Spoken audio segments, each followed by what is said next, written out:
I mentioned earlier, I guess when I kind of introed how, you know, you wear so many different hats, the music executive side of things, where you've kind of put on a platform for artists that come out of that particular region, and working with them, providing, you know, the space, the platform.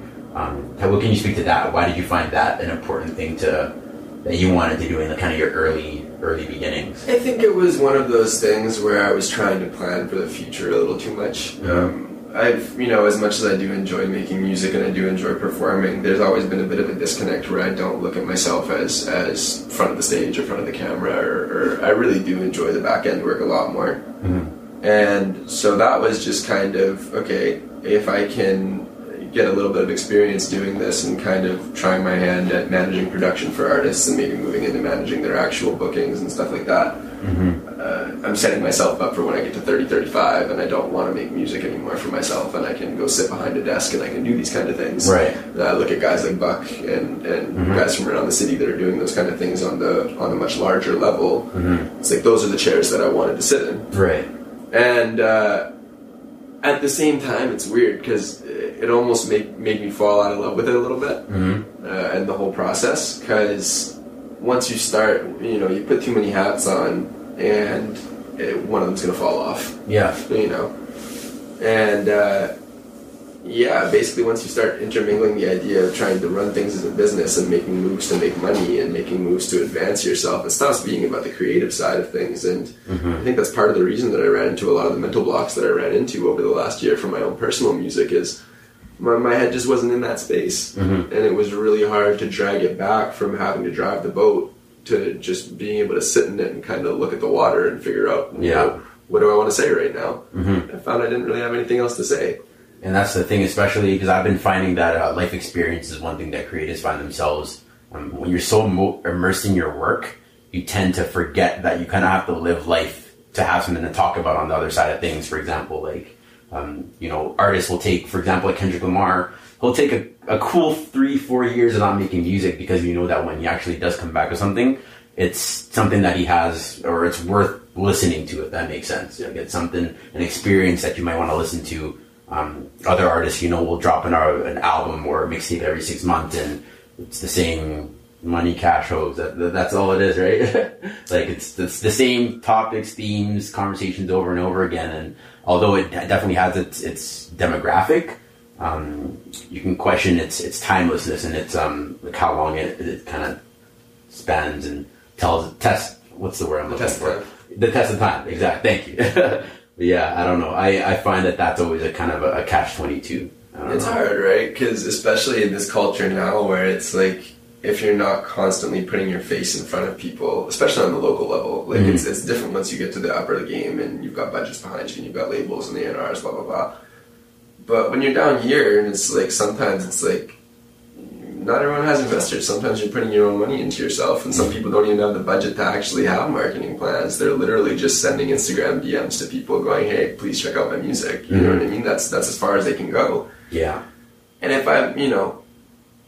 I'm not constantly putting my face on Instagram, if I'm not constantly telling people I have music coming out, if I'm not constantly showing up and releasing music consistently, you know, I get punished by the algorithms or whatever, and stuff doesn't show up in people's playlists, or they don't show up on release radar, and it's not the same as when it's just, you know, putting your record in the record store and saying, you know, this is here. And it's hard too, because sometimes as an artist, those aren't the type of things that you can necessarily complain about to the mass public. I mean, you can. And who cares? Ultimately, who cares, right? Who gives a fuck? It's at the end of the day, it's like, if you don't enjoy making the music, then you shouldn't be doing it, or you should just be doing it for yourself. But you know, if it's the rules of the game, it's the rules of the game. But you know, it's.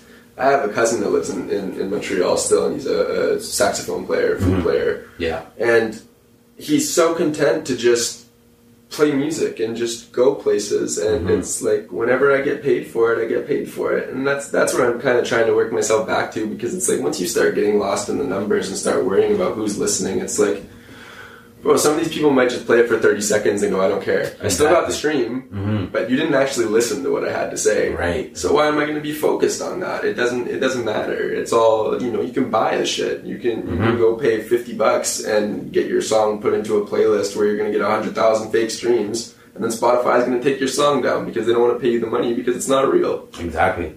And man, no, I'm listening 100%. I know that being an artist, there's so many different things that come with it that, like, you just, unless you're in the shit, you really don't know. Yeah. Like, you just don't know. And that's why I'm a bitch to be in the studio with when I'm working on my own record, because it's like, I'm not just trying to get in and get out so I have something to give to people. It's like, I care about the shit that I'm making, and there's no shortage of people around here that do care about the shit that they're making. But that's what differentiates someone who likes what they're doing and really enjoys music or enjoys art, or just being in that sphere should be enough. Right. You know? And it's once it starts being about the money, it's really, again, it's cliche, but it's like, it's you're not going to have fun anymore, and you're not going to be making the shit you want to make. Right.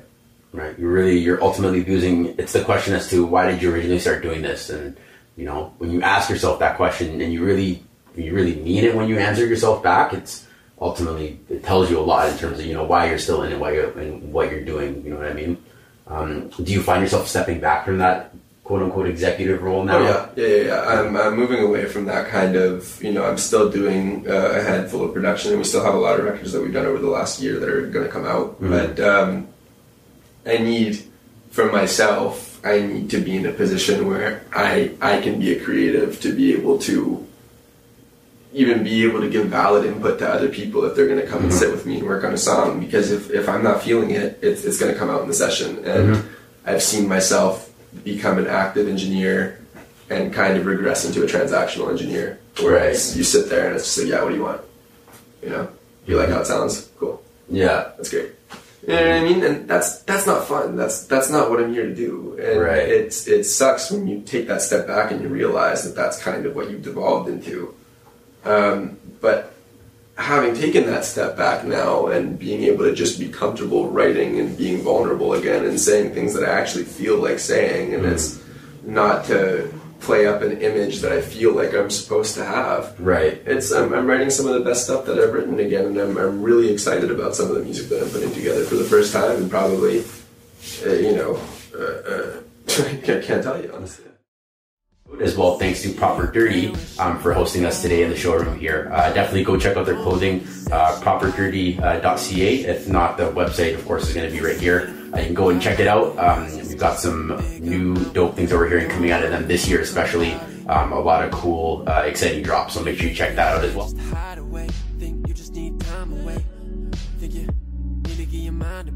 Only seeing California on a license plate. How many times you gonna tell me that your friends are fake?